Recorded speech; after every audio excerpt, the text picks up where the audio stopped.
Head का कौन सा चैप्टर आज शुरू करेंगे? हम लोग नया चैप्टर शुरू करेंगे, stars and the solar system. हम लोग बात करेंगे किसके बारे में?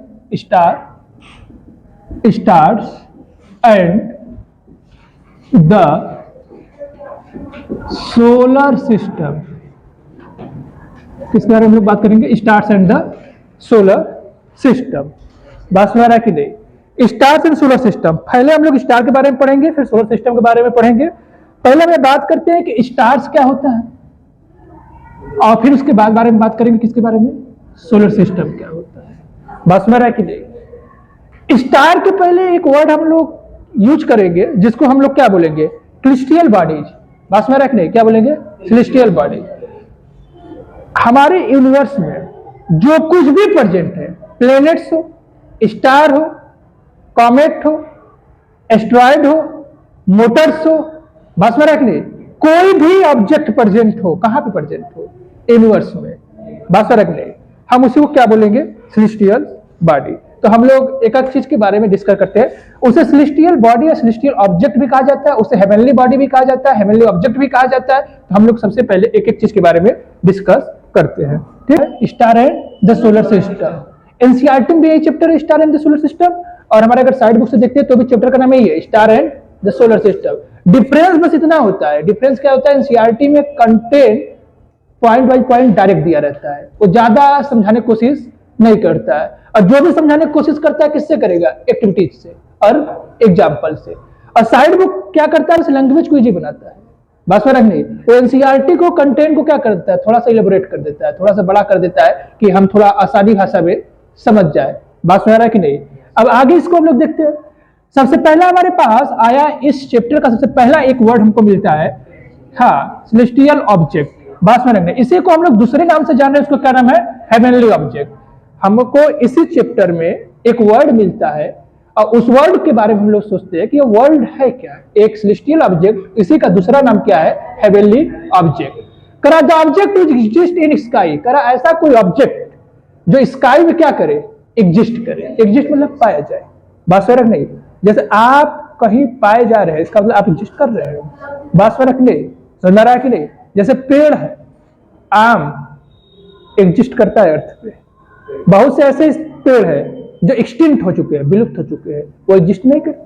तो वही बात कर रहा है, ऑब्जेक्ट एग्जिस्ट इन स्काई। करा स्काई में कोई ऑब्जेक्ट एग्जिस्ट करे, और उसी स्काई को हम अच्छे लैंग्वेज में क्या बोल दे रहे हैं? स्पेस। स्पेस का मतलब अंतरिक्ष। बात फर्क है कि नहीं? आर का सेलेस्टियल ऑब्जेक्ट। करा हम उसी को बोलते हैं सेलेस्टियल ऑब्जेक्ट। एक्चुअली क्या है? सेलेस्टियल ऑब्जेक्ट होता क्या है? अब करा कि है क्या? ये तो समझ गए कि कोई भी चीज स्पेस में पाया जा रहा है तो उस ऑब्जेक्ट को हम बोल देंगे सेलेस्टियल ऑब्जेक्ट। बात हो रहा है कि नहीं? लेकिन है कि है क्या? तो करा सेलेस्टियल ऑब्जेक्ट इंक्लूड, या इंक्लूड क्या क्या करता है? The star. बात हो रहा है कि नहीं? The planets. स्टार है, प्लैनेट्स है, सैटेलाइट्स है। सैटेलाइट्स क्या होता है? किसी प्लैनेट के, बात हो रहा है कि नहीं, जो प्लेनेट के साथ रिवॉल्व कर रहे हो, प्लेनेट के इर्द गिर्द, हम उसे सैटेलाइट बोलते हैं। जैसे अर्थ का सैटेलाइट है मून, ये नेचुरल सैटेलाइट है। सैटेलाइट आर्टिफिशियल भी होता है। अभी हम इसी चैप्टर में देखेंगे कि कौन कौन से सैटेलाइट लॉन्च किए गए हैं। बात समझ आ रहा है कि नहीं? और कब किए गए? एस्ट्रॉयड। एस्ट्रॉयड क्या होता है कि जो छोटे छोटे पार्टिकल्स, यानी उसे पार्टिकल्स तो कहा नहीं जा सकता, कुछ साइज बहुत बड़े होते हैं, वो टूट के किसी प्लेट से स्पेस में घूमते रहते हैं। बात समझ आ रहा है कि नहीं? हम उसे बोलते हैं एस्ट्रॉयड। कॉमेट्स, बात रखने, मेट्रॉइड्स। बात मेट्रॉइड्स क्या होता है कि ऐसा स्टार जो आग की तरह जाते हुए स्टार दिखाई देता है। बात रखने, उस तरीके की चीज को हम लोग मेट्रॉइड्स बोलते हैं। मेट्रॉइड्स क्या होता है? जैसे कि वो ना, अच्छा, वो चमकीला इसलिए हो जाता है मेट्रॉइड्स, स्पेस में ढेर सारे रेजिस्टेंस है, जब वो स्पीड में उससे गिरता है उससे फ्रिक्शन होता है, जब फ्रिक्शन होता है तो ऑटोमेटिक वो जलने लगता है। बात नहीं, गर्म हो जाता है। हमारा इसी चैप्टर का जो दूसरा टॉपिक है उसका नाम क्या है? द नाइट स्काई, रात का आकाश। बात समझ नहीं? अगर हम रात को आकाश में देखते हैं तो हमको बहुत कुछ दिखाई देते हैं। बात समझ रहा है ना?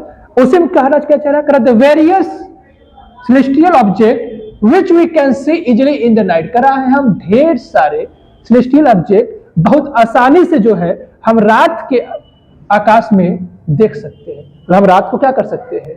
देख सकते हैं। बात समझ नहीं? वो क्या क्या देख सकते हैं हम? Star, planets, moon and meteoroids. इसे क्या बोला जा रहा है? Shooting star.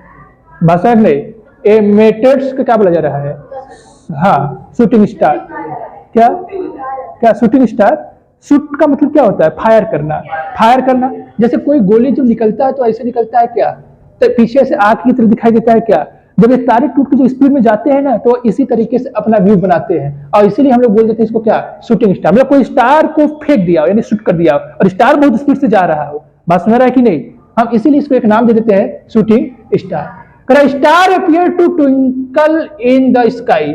स्टार जो अपियर होगा, ट्विंकल, हम रात को जब देखते हैं स्काई में, स्टार स्थिर नहीं दिखाई देता है, वो जैसे लगता है कि ट्विंकलिंग कर रहा है। ट्विंकलिंग का मतलब टिमटिमा रहा है। बात समझ नहीं, मतलब एकदम पार्टिकुलर उसका इमेज हम नहीं देख पाते, मतलब एकदम नहीं। ठीक है, जैसे कि क्या है कि हम लोग के घर पे बल्ब जलता है, वो ट्विंकलिंग नहीं करता है, वो जैसे जल रहा है वैसे ही जल रहा है। अगर ट्विंकलिंग करता है तो हम पढ़ भी नहीं पाते, लिख भी नहीं पाते, आंख खराब हो जाता है। बात सुन रहा है कि नहीं? ऐसा कभी कभी हो जाता है जब डेट एक्सपायर के कंडीशन में बल्ब पहुंचता है। बात सुन रहा है कि नहीं? तो अपना ये काम शुरू कर देता है। जब वो वाला अपना काम शुरू कर देता है तो सही से दिखाई नहीं देता है, तो लोग कहते हैं इससे अच्छा कि बंद कर दिया जाए। बात सुन रहा है कि नहीं? तो वैसे ही हो जाता है। आप देखोगे तारा तो हमको ऐसे ही दिखाई देता है कि वो हमेशा ट्विंकलिंग कर रहा है, और ये क्यों ट्विंकलिंग कर रहा है ये इंपॉर्टेंट चीज है। देखो क्यों कर रहा है, वो इंपॉर्टेंट चीज है। वो इसलिए करता है बच्चा ना, एकदम ध्यान से समझो। क्लास 10 में बहुत बारीकी से इसको पढ़ना है, फिजिक्स में, लेकिन फिर यार हम अभी समझते हैं क्यों ऐसे करता है। बात सुन रहा है कि नहीं? देखो ऐसे करता है। हम तो हैं अर्थ पे, ऐसे देख रहे हैं कि तारा दिखाई दे रहा है, और तारा हमसे मिलियन एंड बिलियन डिस्टेंस पे है, किलोमीटर पे। हम उसको नापेंगे भी, आगे चल के देखेंगे लाइट ईयर में। किसमें नापा जाता है? लाइट ईयर में। डिस्टेंस जो स्टार का सन का नापा जाता है तो कितने दूर पे है, वो लाइट ईयर में, यानी मेजरमेंटिंग यूनिट का लाइट ईयर होता है। अब देखो होता क्या है, होता है बच्चा, ये स्टार कुछ इसके एटमॉस्फेयर है, खाली एटमॉस्फेयर है, फिर एटमॉस्फेयर है, तब तक कि अर्थ का एक अच्छा वाला एटमॉस्फेयर आ गया। तब तक क्या आ गया? अर्थ का एक अच्छा वाला एटमॉस्फेयर आ गया। अब एटमॉस्फेयर का मतलब होता है कि इसमें डिफरेंट टाइप की मिक्सचर ऑफ गैसेस है। क्या है? गैसेस है, और गैस है तो पार्टिकल्स होगा, बिकॉज गैस कोई भी चीज एग्जिस्ट अगर कर रहा है तो वो पार्टिकल नेचर का होगा। अगर पार्टिकल्स नहीं होगा तो एग्जिस्ट नहीं करेगा। बात समझ नहीं? यह केमिस्ट्री 9th के पहले चैप्टर में पढ़ाया जाता है कि कोई चीज अगर स्पेस कवर कर रहा है तो उसके पास वॉल्यूम होगा और कुछ मास होगा। बताता है ना कि भाई मैटर का डिफिनेशन क्या होता है। कोई कहता है ना व्हाट इज मैटर, यानी कोई चीज है तो उसको बताता है कि ऐसा कोई भी चीज हो जो स्पेस कवर करे और उसके पास मास हो, बस उसे हम मैटर बोल देते हैं। कोई चीज है तो गैस के पास ये है, स्पेस कवर करता है कि नहीं? करता है। बैलून में गैस भराता है, बैलून क्या हो जाता है? फूल जाता है। इसका जवाब, अब यह क्या है? ये एटमॉस्फेयर है। अब यह लाइट आ रहा है, ठीक, यहां पे कम पार्टिकल से स्पीड में आएगा, फिर पार्टिकल्स आगे स्पीड कुछ स्लो होगा, टकरा के इधर उधर होना चाहेगा, फिर पार्टिकल, देखिए लाइट स्ट्रेट पाथ को फॉलो करता है। बस मेरा कि नहीं? उसका रे जाएगा तो स्ट्रेट पाथ पे जाएगा। अब ये आ गया अर्थ के एटमॉस्फेयर में। अर्थ के एटमॉस्फेयर में बहुत सारे डेंस पार्टिकल्स है। बस मेरा कि नहीं? और इस डेंस पार्टिकल से टकराते टकराते आपके पास पहुंचा। ये जो टकराने के बाद इसका जो एंगल लाइट के रे का चेंज होता है, हम उसे बोलते हैं रिफ्रैक्शन। क्या बोलते हैं? रिफ्रैक्शन। और ड्यू टू एटमॉस्फेरिक रिफ्रैक्शन हमको स्टार कैसा दिखाई देता है? ट्विंकलिंग दिखाई दे रही है। बात आ रहा है कि नहीं? आपको अभी इस चीज को और अच्छे से पढ़ोगे। अच्छा, अरे सिंपल इसको समझा रहे हैं, रिफ्रैक्शन का और भी एग्जांपल दे रहे हैं, बड़ा समझ में आएगा। कैसा एग्जांपल दे रहे हो? देखो ऐसे है, देखे, मान लो ग्लास है, एक है ग्लास। कैसा ग्लास है? ट्रांसपेरेंट। इसमें कोई ऑब्जेक्ट रख दो, आप रख दो नींबू ही रख दो, नहीं तो कोई बाल रख दो, इसमें क्या कर दो? पानी भर दो। अब बाहर से देखो इसका कुछ शेप साइज अलग दिखाई देगा, पानी निकाल के देखो कुछ अलग दिखाई देगा, यानी कि किसी मीडियम में रखने के बाद उसका शेप साइज बदल रहा है क्या? अब ऐसे ही लाइट रे आ रहा है, पता नहीं कितने प्रकार का डेंस पार्टिकल्स इसके आसपास मिल रहा है। तो डेंस पार्टिकल्स यानी पार्टिकल्स इस तरीके से है, तो लाइट रे जब आएगा उस पार्टिकल से टकराएगा तो उसका क्या बदलेगा? एंगल बदलता है रे का, और जब एंगल बदलता है तो हमको एक तरीके से अलग अलग का एंगल दिखाई देता है। और यही काज किसका है? Twinkling of star. और इसी फिनोमेना को हम बोलते हैं रिफ्रैक्शन। बस फर्क नहीं। आगे देखो, star appear twinkle in the sky, it is due to present of earth atmosphere. यह देखिए आपके लेवल में ही पूछता है कि अर्थ एटमॉस्फेयर के वजह से ऐसा होता है। लेकिन स्टार तो हमारे अर्थ से 12-15 ऐसे लाइट के दूर, तो रात में तुरंत कैसे निकलते हैं? क्या? उनकी लाइट बहुत पहले से चली हुई है, बहुत पहले से चली हुई है। वो हो सकता है कि आज से 50 लाख साल पहले से उनका रे चला हुआ है। आप जैसे यहाँ पे टॉर्च जला के बंद करो तुरंत, लेकिन जो रे निकल गई वो तो जाएगी ना। जब कहीं जाके वो एब्जॉर्ब हो जाएगा तभी ना खत्म होगा। वो तारा से जो प्रकाश है बहुत पहले के चला हुआ है। बात सुन रहे हैं? हो सकता है ऐसा भी हो कि तारा खत्म हो गया हो, लेकिन फिर भी आज हम उसका रे देख रहे हैं। तारा खत्म हो गया हो फिर भी हम उसका रे देख रहे हैं। ऐसा नहीं तुरंत निकला है तुरंत हम देख ले रहे हैं, ऐसा कोई कंडीशन नहीं है। वो निकला बहुत पहले से है। सुन रहा है कि नहीं? हम जब देख पाते हैं, विजिबिलिटी का कारण क्या है? विजिबिलिटी का सबसे मेन कारण यही है कि किसी ऑब्जेक्ट पे लाइट पड़ेगा, वो रिफ्लेक्ट करके हमारे आंख तक आएगा तभी हम देख पाएंगे। वो तारा से लाइट आया है, हमारे आंख पे पड़ रहा है, हम उसको क्या कर पा रहे हैं? देख पा रहे हैं। और हो सकता है तारा हो भी ना, वो पहले ही खत्म हो चुका हो, उसका रे आ रहा है ना। बात सुना रहा है कि नहीं? क्योंकि हम अभी किसी व्यक्ति को यहाँ पे खड़ा करो, आप देख रहे हो, बहुत स्पीड उस व्यक्ति को हटा दो, व्यक्ति को आप हटा देंगे, लेकिन जो उस पर लाइट पड़ के आपके आंख के पास पहुंच चुका है तब तक तो फिगर बनी जाता है। आपके आंख के सामने से बिल्ली कभी चली जाती है, बहुत स्पीड में चली जाती है, लेकिन आपको पता है कि बिल्लियां गई थी। बात सुना कि नहीं? आप कहते कि नहीं हम देखें बिल्लियां गई थी, कैसे कह देखे थे भाई? इमेज बन चुका ना। अब उसमें तो जब आपका इमेज बन चुका, अब उसमें बिल्ली वहां पे नहीं है, बिल्ली तो पता नहीं कब कहीं जा चुकी है, लेकिन इमेज बना था कि बिल्ली हम देखे थे। सबसे कह सकते हो जो उस साइड गया है वो बिल्ली ही था। तो फ्रैक्शन सेकंड का काम होता है। अब लाइट आया है, रिफ्लेक्ट हुआ है, जब तक वो एब्जॉर्ब कहीं नहीं हो जाएगा तब तक वो जाता रहेगा। जब एब्जॉर्ब होकर पूरी तरीके से खत्म हो जाएगा तो जाना है, बंद कर देगा। बस है रखने आगे हम सब देखेंगे इसी में। देखो, काज the disturbance of star light, ये क्या करता है? अर्थ एटमॉस्फेयर क्या करता है? देखो, अर्थ एटमॉस्फेयर क्या करता है? डिस्टर्ब करता है। किसको डिस्टर्ब करता है? स्टार लाइट को। और उसी वजह से स्टार को क्या दिखाई देता है? Twinkling. Phenomena known as atmospheric reflection. हम इसी फिनोमेना को क्या बोल देते हैं?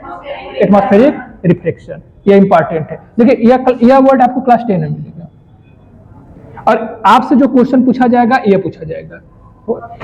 अगर आपके लेवल पे पूछा जाएगा 8th लेवल पे, तो पूछा जाएगा अर्थ एटमॉस्फेयर, कहेगा twinkling of star is due to, 4 option देके उसी में दिया रहेगा एटमॉस्फेयर ऑफ अर्थ, वो करेक्ट आंसर होगा। क्लास 9th में जैसे 10th में जैसे ही जाएंगे, सॉरी 10th का चैप्टर है, 10th का चैप्टर उसका नाम है human I and colourful world, उसी में पढ़ना पड़ता है। तो ह्यूमन आई कलरफुल वर्ल्ड में जब अच्छे से पढ़ेंगे तो पता चलेगा एटमॉस्फेरिक रिफ्लेक्शन का मेन होता है। क्योंकि आज भी आप रिफ्लेक्शन नहीं जानते हैं ना, लेकिन आपको बताया तो रिफ्लेक्शन क्या होता है कि जो डेंस पार्टिकल्स की वजह से लाइट रे का एंगल बदल जाता है। बस मेरा एक नहीं, हम उसी को बोलते हैं रिफ्लेक्शन। आगे देखो, प्लेनेट डू नॉट ट्विंकल, हमको जो प्लेनेट्स है वो ट्विंकल करते हुए नहीं दिखाई देते हैं। ऐसा इसलिए है क्योंकि अर्थ से बहुत पास में है। बात में रहा कि नहीं? और स्टार बहुत दूर में है। Moon is the most prominent object. Prominent मतलब होता है कि जो सबसे ज्यादा प्रभावी है हमारे लिए। बात में रहा कि नहीं? जो सबसे ज्यादा आसानी से, जिसको मून तो सब बच्चे जान रहे हैं, मून देखे हो? हाँ देखे। तो most prominent object which we can see in the night sky, जो कि हम रात के स्काई में देख रहे हैं। The moon reflect the sunlight making it appear bright in our sky. Moon के पास अपना कोई भी लाइट नहीं होता है, वो सनलाइट की वजह से क्या करता है? रिफ्लेक्ट करता है, और उसी वजह से हम क्या कर पाते हैं? देख पाते हैं। बात में रखने। अब इसी के बाद हमारा जो नेक्स्ट टॉपिक होगा स्टार। क्या होगा? इससे का जो टॉपिक था हमारा, इसके पहले टॉपिक क्या था? द नाइट स्काई के बाद हमारा शुरू होता है अगला टॉपिक क्या है? Star. Star are the crystal object like sun. जैसे सन है वैसे ही क्या है? स्टार है। मतलब सन भी एक स्टार है क्या? हाँ, तो सन भी एक स्टार है। दैट आर एक्सट्रीमली हॉट, ये जो क्या एक्सट्रीमली मतलब बहुत ज्यादा, बहुत बात हो रहा है ना, अनएक्सपेक्टेड, बहुत ज्यादा क्या है? गर्म है। Have light of their own, और उसके पास खुद का प्रकाश भी है, लाइट भी है। Star emit heat and light continuously. Star हमेशा लगातार हीट और लाइट का क्या करता है? इमिशन करता है। इमिशन मतलब क्या होता है? कि वो लिबरेट कर रहा है, हमेशा निकलता रहता है हीट और light. Star consist mostly of hydrogen gas. ये देखो, इधर देखो जी, इधर देखो, बस यही याद किए रहना, बाकी सब भूल जाओगे चलेगा। क्वेश्चन पूछेगा स्टार के पास कौन सा गैस होता है, तो मोस्टली इसके पास हाइड्रोजन गैस। यह इंपॉर्टेंट चीज है, बात से रखने। The heat and light of star is produced by nuclear fusion reaction. देखो एक इसको याद कर लेना। क्वेश्चन ये पूछता है कि जो हीट और लाइट प्रोड्यूस होता है कहां पे? स्टार में। अगर वो सन भी पूछ दे तो भी सन भी तो स्टार ही है। जो सन का प्रॉपर्टी होगा वो स्टार का होगा, जो स्टार का प्रॉपर्टी होगा वो सन का होगा। बात समझ रहा है कि नहीं? तो क्वेश्चन में पूछा जाएगा कि सन के अंदर गैस के बीच में रिएक्शन हो रहा है, और वो जो गैस प्रेजेंट हुआ कौन सा गैस है? हाइड्रोजन गैस, और उसमें एक रिएक्शन हो रहा है जिससे कि वो चमक रहा है। बोलेगा उस फिनोमेना को हम क्या कहते हैं? तो उसको बोलते हैं न्यूक्लियर फ्यूजन। याद रखना, आपको कंफ्यूज करने के लिए कहीं कहीं याद देगा फ्यूजन, याद रखिएगा ये नहीं होता है। बस फर्क नहीं, फ्यूजन देगा लेकिन यह नहीं होता है, देगा होता नहीं है, होगा क्या? फ्यूजन। बात फर्क नहीं, मतलब हीट और लाइट स्टार जो प्रोड्यूस कर रहा है किसकी वजह से प्रोड्यूस कर रहा है? उसके जो स्टार है उसके अंदर क्या हो रहा है? न्यूक्लियर फ्यूजन रिएक्शन हो रहा है। इन दिस फ्यूजन रिएक्शन, इस फ्यूजन रिएक्शन में हाइड्रोजन प्रेजेंट होता है इनसाइड स्टार, स्टार के अंदर, और कन्वर्ट इनटू हीलियम।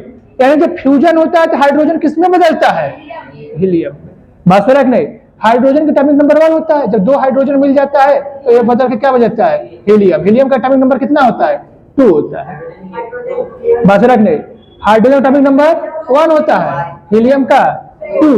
तो ये लोग आपस में रिएक्शन करके मिल के क्या बन जाते हैं? हीलियम बनते हैं। Star appear to be small, star तो हमको देखने में बहुत छोटा लगता है, और छोटा इसलिए लगता है कि वो जितना हम सोच नहीं सकते हैं ना उससे भी ज्यादा वो दूर है, हमसे दूर है। बात समझ रहा कि नहीं? अरे उसमें तो 100 से ज्यादा अर्थ हट जाएंगे, लाखों अर्थ हट जाएंगे। स्टार बहुत बड़े हैं, वो इतने ज्यादा दूर हैं, इतने ज्यादा दूर हैं कि हमको क्या दिखाई देते हैं? छोटे दिखाई देते हैं। Sun is the star which is nearest to the earth. Sun एक ऐसा स्टार है जो कि अर्थ के सबसे पास है। सो इट लुक्स, ये क्या लिखा है? It looks much bigger and brighter, और इसलिए हमको यह बहुत बड़ा और बहुत चमकीला दिखाई देता है। Star also present day time, star जो है दिन में भी प्रेजेंट होते हैं, ऐसे नहीं कि हाँ फिर चले गए, ऐसा नहीं है, तो दिन रात हमेशा रहते हैं। लेकिन हमको सुबह इसलिए नहीं दिखाई देते हैं, but we can not see them because of the bright light of the sun. Sun के ब्राइट लाइट की वजह से हम सुबह उसको नहीं देख पाते। बस में नहीं समझ में रहा है ना? The star appear to move in the sky from east to west. हम अगर अपने अर्थ पे ऐसे खड़ा हो जाए और यह ईस्ट है, इधर मान लो वेस्ट है, यह ईस्ट है, हमको दिखाई देगा कि स्टार पहले यहाँ था, घूमते घूमते कहाँ चला जा रहा है? यहाँ। मतलब हमारा स्टार ईस्ट से किधर मूव करके जा रहा है? वेस्ट की तरफ जा रहा है। बात समझ रहा है कि नहीं? यह इसलिए ऐसे दिखाई देता है, एक्चुअली स्टार नहीं घूमता है, अर्थ घूमता है। और अर्थ कैसे घूमता है? वेस्ट टू ईस्ट घूमता है। देखिए स्टार कैसे घूम रहा है? ईस्ट से वेस्ट। यह कौन घूम रहा है? स्टार। अर्थ कैसे घूमेगा? अर्थ हमारा घूमेगा वेस्ट से ईस्ट। बात फर्क नहीं। अब होता क्या है? एक प्रकार का वह उसे हम लोग बोल देते हैं, कौन सा मोशन? उसको हम बोल देते हैं, एक प्रकार का कोई रिलेटिव मोशन रहता है, लेकिन हम लोग उसको क्या बोल देते हैं? Apparent motion. बस फर्क नहीं। एकदम सिंपल चीज होता है। कैसे? आप किसी 4 व्हीलर या 2 व्हीलर से जाइए, खिड़की के पास बैठिए। अब 2 व्हीलर में खिड़की नहीं होगा, 4 व्हीलर में होगा। अब बैठ जाइए, द स्पीड में कार जाएगी, साइड साइड पेड़ होंगे, आपको दिखाई देगा कि पेड़ पीछे भाग रहा है, आप आगे जा रहे हैं। बात हो रहा है कि नहीं? अब पेड़ थोड़ी भागता है, वो तो वही रुका रहेगा ना। बात हो रहा है कि नहीं? पेड़ भागता तो एक फायदा हो जाता है, लोग पेड़ को भी क्या करते? दोस्ती कर लेते। बात हो रहा है कि नहीं? और होता क्या, जब आम का सीजन आता है, दूसरे पेड़ आपके घर चला आता है, आपके आम देता है। बात हो रहा है कि नहीं? ऐसा भी होता है, लोग दूसरे दूसरे पेड़ के दोस्ती करके अपने यहाँ बुला लेते, जो फायदा वाला पेड़ है, हाँ, और घाटा वाला जो है उसको भगा देते। लेकिन हाँ, तो लोग ऐसे करते नहीं है। तो यही यहाँ पे होता है कि हमारा अर्थ जो रिवॉल्व कर रहा है बच्चा, वो ऐसे कर रहा है, वेस्ट से ईस्ट। और स्टार जो हमको दिखाई दे रहे हैं कि वो ईस्ट से वेस्ट की तरफ जा रहे हैं। This apparent motion of the star in the sky from east to west is due to, किसकी वजह से? Rotation of the earth from west to east. From, याद रखिएगा, यही याद रखिएगा, हमारा अर्थ कैसे मोशन करता है? West to east on its axis. किस एक्सिस पे करता है? अपने एक्सिस पे करता है। बात समझ रहा है कि नहीं? अगला हेडिंग डालिएगा, पोल स्टार। देखो, पोल स्टार को हम हिंदी में क्या बोलते हैं? ध्रुव तारा। पोल स्टार को हम क्या बोलते हैं? ध्रुव तारा। The star which appear stationary from the earth. हमको ऐसा स्टार दिखाई दे जो अर्थ से हम क्या दिखाई दे, मतलब वो सुबह भी देखो तो भी वही पे, शाम को देखो तो भी वही पे, जब भी देखो वही भी दिखाई दे। स्टेशनरी हो, रुका हुआ हो, तो हम उस तरीके के स्टार को क्या बोल देते हैं? Pole star. क्या बोल देते हैं? पोल स्टार, ध्रुव तारा। समझ आ रहा है कि नहीं? The pole star appear to be stationary because it lies the axis of the rotation of the earth. क्या कर रहा है? The pole star appear to be stationary because, किसको वजह से स्टेशनरी दिखाई दे रहा है? क्योंकि lie on the axis of rotation of the earth. वो लाई क्या कर रहा है? Axis of rotation of earth. जैसे अर्थ है, ये अर्थ का एक्सिस है, ठीक। अब इसके ऊपर ही ये पोल स्टार क्या कर रहा है? लाई कर रहा है इसी के ऊपर। अब अर्थ चाहे जितना घूमे, इसका जो यह एक्सिस का पॉइंट है या इसके अर्थ के रिस्पेक्ट में पॉइंट तो ही रहेगा ना, बात समझ रहा है कि नहीं? अब यहाँ पे कोई व्यक्ति खड़ा रहेगा, उसको तो ये भी दिखाई देगा। जैसे यहाँ पे कोई रहेगा, अर्थ घूमेगा तो यहाँ पहुंच जाएगा। जैसे यहाँ पे है, कुछ समय बाद वो यहाँ पहुंच जाएगा। उसको तो लगेगा कि ये तारा पहले यहाँ था, अब कहाँ चला गया? यहाँ। लेकिन अगर कोई चीज इस एक्सिस के सामने ही हो, बात समझ रहा है कि नहीं, तो उसको हमेशा वैसा ही दिखाई देगा। तो पोल स्टार क्या कहाँ पे लाई करता है? वह एक्सिस के ऊपर क्या है? लाई करता है। बात समझ रहा है कि नहीं? और इसीलिए हमको कैसा दिखाई देता है? स्टेशनरी, रुका हुआ दिखाई देगा। All other star appear to revolve around the pole star. और हमको और भी स्टार जो दिखाई देंगे, कहाँ दिखाई देंगे? जो हमारे और भी स्टार है वो पोल स्टार के चारों तरफ घूमते हुए दिखाई देते हैं। अच्छा, ऐसा इसलिए लगता है ना क्योंकि यह एक्सिस के ऊपर स्टेशनरी है। बाकी और भी स्टार जैसे यहाँ पे हो सकता है, यहाँ पे हो सकता है, तो अर्थ रिवॉल्व कर रहा है, उसके रिस्पेक्ट में हमको क्या दिखाई देगा? लगेगा ना कि सारे और स्टार जो है पोल स्टार के चारों तरफ घूम रहे हैं। बात समझ रहा है कि नहीं?